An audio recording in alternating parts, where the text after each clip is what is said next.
এই সামরা হাতামা হাতামা এসের গায়ে হাত দিছিস তে হ্যাঁ এই সেরি পোষা গন্ধা এসের গায়েতে হাত নামা কি রে তোর শুল দিয়ে অনেক গন্ধ আছে।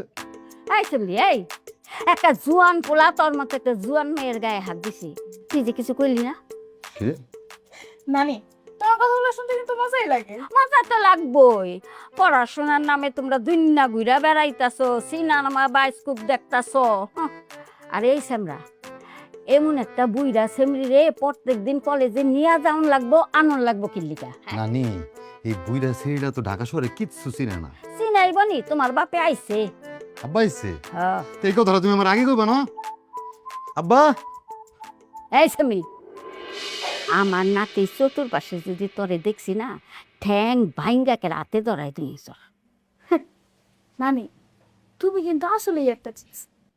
এই সেমরি এই কয়ে গেলি না সিসকি এই সিসকি কয়ে দা শয়তান সেমরি জানি কোনে এমন বেহায়া বেহায়া কিছু কইলে টাক্কা যায় আসে তা খাটার শরীর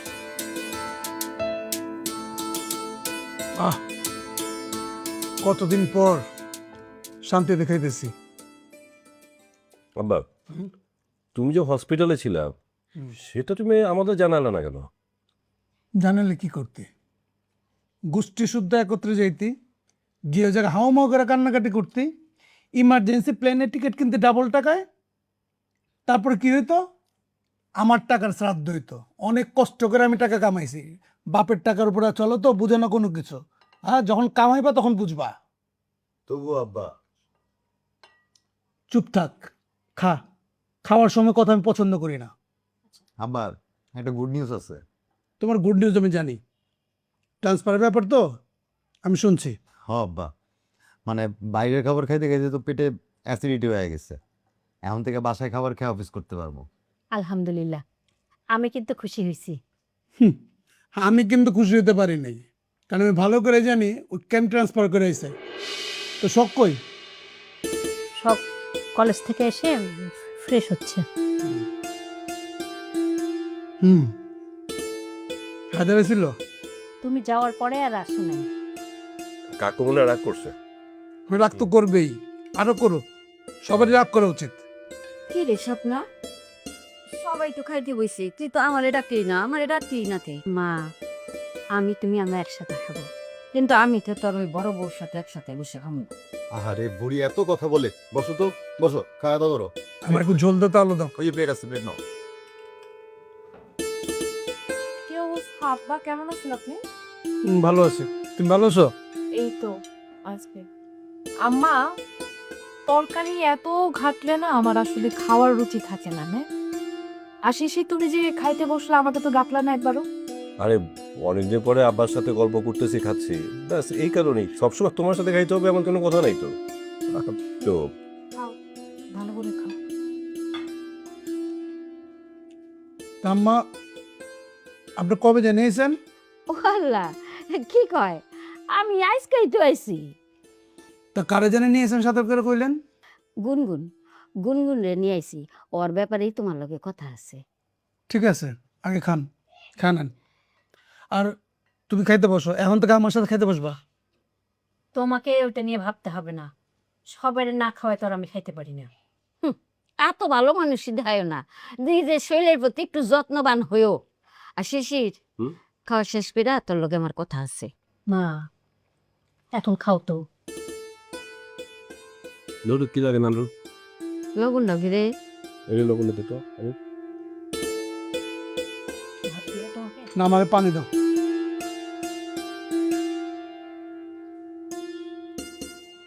চুপ করে বসে থেকে তো লাভ নেই, আমার বলতে হইব তো। 2 লাখ টাকা তুমি কি করছো, কোথায় ব্যয় করছো, কোথায় খরচ করছো? আমি টাকার হিসাব পাইতেছি না কেন? ঘটনা কি? আমার একটু টাকার দরকার ছিল, সেই জন্য টাকাটা খরচ করে ফেলাইছি। আমি টাকাটা ম্যানেজ করে দিয়ে দেবো না, সমস্যা নাই। তোমার টাকার দরকার ছিল, তোমার কোনো দরকারকে আমি পূরণ করি না? তোমার কোনো চাওয়াকে অপূর্ণ রাখছি আমি? যখন যা লাগতেছে, যা বলতেছো সেটা কি পাইতেছো না? তারপরে তোমার কি টাকা লাগবে, কেন টাকা লাগবে, কোথায় টাকা লাগবে, কি কারণে টাকা লাগবে সেটা তো আমাকে বলতে হবে তো তোমার।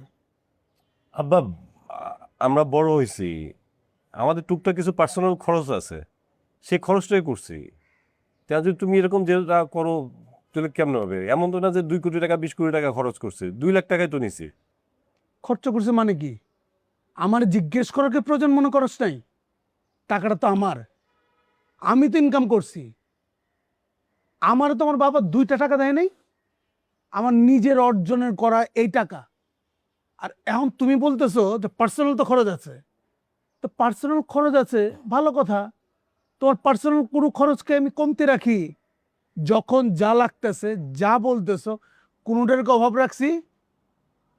যখন যা দরকার বলছো সাথে সাথে তোমার চলে আসছে, আসে নাই?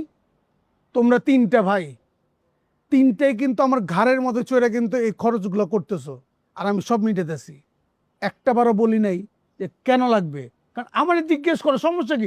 আমার টাকা আমার কাছে জিজ্ঞেস করে তো করবা। আরে বাবা, আমি যতদিন বাইচা আছি ততদিন এই জায়গা থেকে 1 টাকা খরচ হইলো আমার জিজ্ঞেস করে করতে হবে। আমি মরার পরে সব টাকা তো তোমাকে 3 ভাইরে মানা নেই তো, তখন যা ইচ্ছে তাই করো, কোনো সমস্যা নেই। এখন বল, টাকাটা কই খরচ করছ, কই রাখছ, বা কি কাজে ব্যয় করছ সেটা বল, আমার বলতে হবে। কইলে তো বকাঝকা করবা। আম্মা কতক্ষণ বকাঝকা করছে, এখন তুমি শুনলে তো আবার বকাঝকা করবা না। আব্বা টাকাটা আমি ব্যক্তিগতভাবে নেই নাই, ব্যক্তিগত খরচ করেই নাই। নরুনের আব্বা একটা বিপদে পড়ছে, বললো 2-3 দিনের জন্য টাকাটা ধার দিতে, এই জন্য তো দিচ্ছি। তুমি তো জানো ওইগুলো আজরাইলে করে জন্মগ্রহণ করছে, এমনি সংসারে অশান্তি লেগেই থাকে। তেমন আবার যদি টাকাটা না দিই তো তো মনে করো যে সংসারটা তছতছ করে ফেলাবে। এই জন্যই ধার দিছিলাম, বললো তো 2-3 দিনের মধ্যে দিয়ে দিব। তুই নরিনের বাবাকে টাকা দিছিস? নরিনের বাবাকে? আমার চাইতে বেশি চিনিস তারে? তুই টাকা ফেরত পাবি? পারলে উঠা তো টাকাটা, ওঠা, দেখ টাকাটা দেয় কিনা। আব্বা আমি কি ইচ্ছে করে দিছি খুব ঝামেলা পড়ছে এই কারণে দিছি। 2-3 দিনের কথা কয়ে যে এরকম ফাঁসাই দেবো এটা তো বুঝি নেই। যেমন হোক আমি টাকা ব্যবস্থা করে ফেলাবো। তুমি এবার মতো আমার ক্ষমা করে দাও, নেক্সট টাইম আমি কখনো আর এই ধরনের ভুল করব না। তুই আমারে বলতি, আমি অন্যভাবে ম্যানেজ করতাম। আমার বললে কি আমি ম্যানেজ করতাম না? কিন্তু তুই না বললে টাকাটা কেন দিছিস?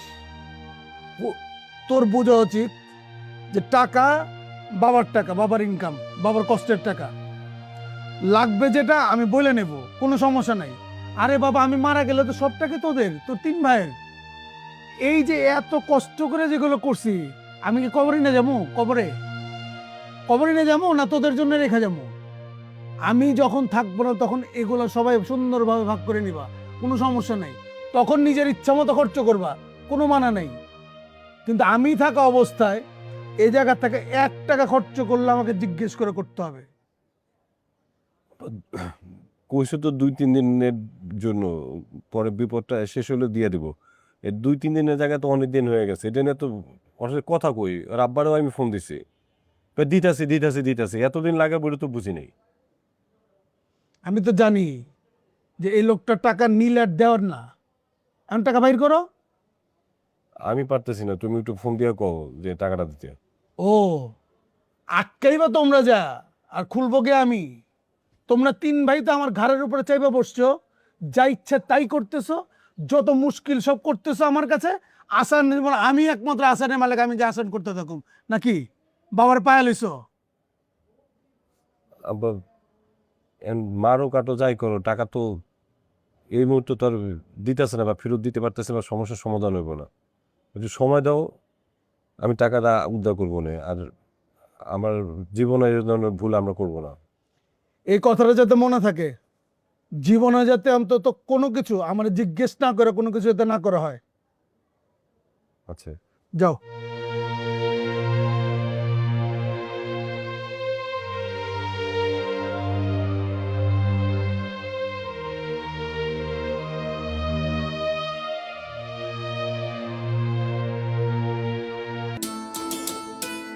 আব্বা নতুন অফিস যেতেছি, দেওয়া বেরো।